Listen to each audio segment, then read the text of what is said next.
How do you say I love you in Portuguese? The phrase I love you in Portuguese is amo-te. Amo-te. Amo-te muito. Amo-te muito. I love you very much. Sabes que te amo? Não sabes? Sabes que te amo? Não sabes? You know I love you, don't you? Amo-te para sempre. Amo-te para sempre. I love you forever.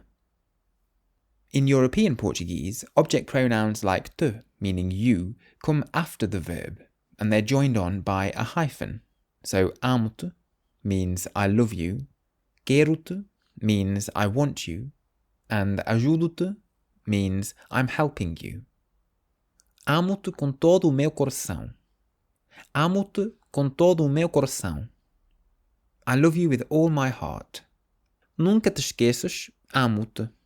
Nunca te esqueças, amo-te. Never forget I love you. Amo-te mais do que tudo. Amo-te mais do que tudo. I love you more than anything. So if you want to say I love you in Portuguese, you can say amo-te. And if you want to learn to speak Portuguese, you can learn with my course 3-Minute Portuguese, which you can find at www.3minlanguages.com. Use the code WELCOME at checkout for a discount. Obrigado!